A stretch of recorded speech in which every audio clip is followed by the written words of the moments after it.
So we're back. Some final tips for you before I close off. One very important thing, of course, you're gonna have a lot of times where you have all these sounds in your project that you don't use, and you know what, you deleted them and you forget they're even in your project. So if you want to clean it up, you have here tools, macros, purge unused audio clips, which basically deletes everything that's not in your playlist and not used, and cleans up your project a lot. So if your project is, how you say, screaming for attention, screaming for CPU, make sure to use that option. Another thing, which is very nice also in macros, you can instantly switch all audio clips to resampling, stretching, Stretch Pro, and of course, like Stretch Pro has like the quick, how you say, the quick time stretching. So this is very handy if you just want to switch everything real quick. Same thing for all these other things. Here, select unused channels. It selects all the unused channels in your step sequencer and you can instantly delete them. Very nice. Another few tips I want to run through with you. This can actually make a difference in your sound processing. So here you have input output. Usually it's default audio device and it can still forward to your external sound card or to whatever it is that you're using. But generally you want to select it in here. Just like on Windows you have the ASIO driver. It has a better quality output, at least through my experience. So be very aware of this, make sure to check this, make sure to use it to advantage. Same thing, smart disable for CPU. Very nice if you're getting overloads, but the only problem with this is sometimes FL thinks a plugin is done with playing or a reverb is finished, and then it cuts it off while the reverb could still be going. So you want to be very careful with smart disable, not stopping your plugins halfway playing sound. I already showed you the browser preview track. In this case, we used it on the template on track 1. But this allows you to change the volume of everything that you're playing I hear the sounds through your mixer track. So very nice. I can hear it now. A very nice shortcut that I forgot to add. We're going to add this to the shortlist as well. Control H. So if I play this, like, no, I don't like it. I want to stop all the sound. Control H. Stops everything. So it doesn't work, like it still continues playing, but every note that was playing since that, like say this one, stops. Unless it restarts again somewhere else, it stops. So it's like, I think they call it emergency shutdown or something. Help, let me see, what was the shortcut?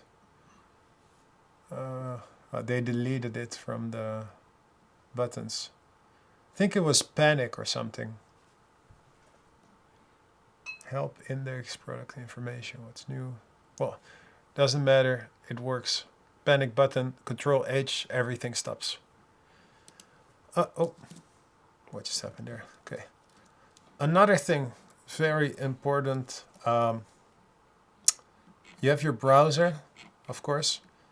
Here's one to shut everything down. You can close the browser. I talk to FL Studio a lot to try to implement better changes.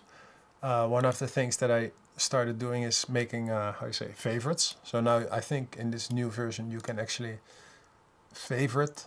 Here you can tag it. Here you have libraries, starred. So anything that you like right now you can start and you can always have quick access. I do not know what this button is yet. Browser samples, well, it is what it is. There's always new features to be discovered. I think one most important thing that's also super important, here you have your favorite packs. So I have samples, I sort them by year. So here I have 2023, 2024.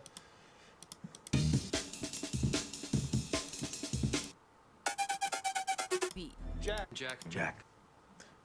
I sort everything. So here I have 2023, 2022, very slow year, 2021, 2020, 2020, 2019, 2018. I can go completely back. And another thing I started doing, I started cutting my own samples. So now say you finally have a fat record and you're like, oh wow, I want to use this sweep again. It's very nice when you want to make a quick record and you're like, let me Let's see, was this hands up Hardwell? Nice kick. All stems. Throw your hands up while I kill this shit. All the original samples that I used, and then there's also somewhere a pack with all the stems, I think.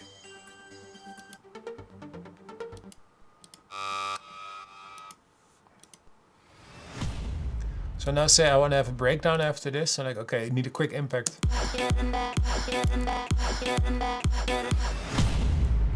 Perfect, easy.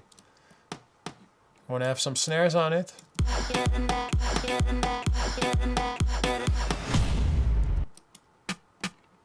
Throw your hands up while I throw. Big fill build up right before the drop.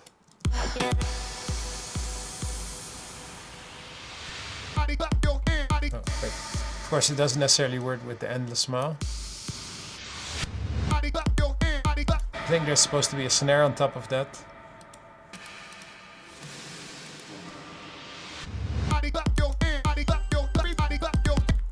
Even presets. So in this way, after I make a full project, I always have access to the presets to sound super quickly. And I think doing this with your records, when you finally have a fat kick or you have like a fat FX that you're so proud of, render it, save it, make a little folder with your own cutted sounds that are ready to go. Again, the easier your access is to your best sounding samples, the easier it is for you to make new music. The easier it is for you to make new music, the more creative you will get. Here, another folder. It goes like all samples, all percussion. Everything is there.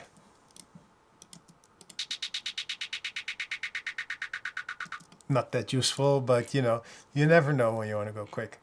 Yeah, so of course, usually the browser is locked in here. I don't remember how to lock it back in, but I like that I can move it around. Another thing that I like, I think, I forgot how to do it. I think it's detached browser window. You can change it somewhere. Wait, before I go there. The most important thing, autosave. Very frequently, finally they added it. This is the Afrojack operation. Very frequently, every minute autosave. Save it every minute, because you never know what, like maybe you make the right melody in the next 3 minutes and then you load a new plugin, it gets stuck and it didn't save in those 3 minutes. So yeah, I use every minute. Maximum undo. If your computer can handle it, and we got a MacBook M3 MX Pro or something, I don't know. So let's say maximum 199, not 200, because I would eat myself if I'm at 199 and I couldn't fix it anymore. Browse extra search folders, very important. Select all your favorite sample folders, your music folders, everything that has anything to do with your samples. So when it's searching for something, when you open a project, it will find it very quickly. And it also gives you direct access to all these folders in here. So I can have access to my downloaded packs, my parts, my projects, my samples, etc.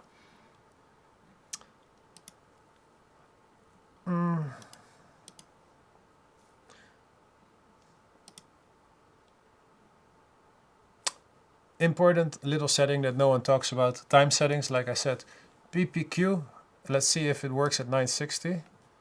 Now you're talking at like Pro Tools detail level. So this is like the most you can zoom in now.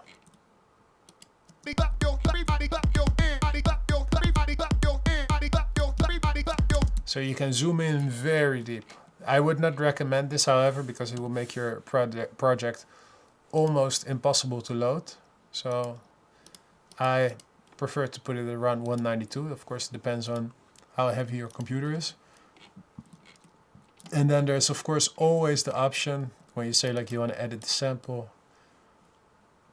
Edit sample, and it will open up Edison and you can zoom in. And in case you don't want to edit the entire sample, select it, render it. There you have it. Click it, edit, and now you just have this little part. By the way, don't underestimate Edison. I know it's a little bit in depth, but if you really want to go in detail and really adjust your sample, this is how to do it. Back in the day before DAWs were so, how you say, in depth, a lot of people used to use an external program for sound editing. In my case, I used, I think, Sony Sonic Soundry Soundforge, and it was just like the Edison, basically just the audio editor. And since the playlist is not necessarily as capable as the Edison audio editor to save CPU, make sure to check out the Edison. It can help you with a lot of things. Another very interesting thing about FL, they have a very, very tight-knit community online. They have a forum, they have basically every answer to any question you have, and they are very, very in tune with their people. I talk to the developers a lot. We try to get new features implemented all the time, and I think they listen very closely to the fans and to the users. So make sure that if you have a registered copy of FL Studio, to make sure to go register on the forum so you can add all your questions up there or find the answers that you're looking for. Or of course, in our Discord, we'll also be happy to help you out.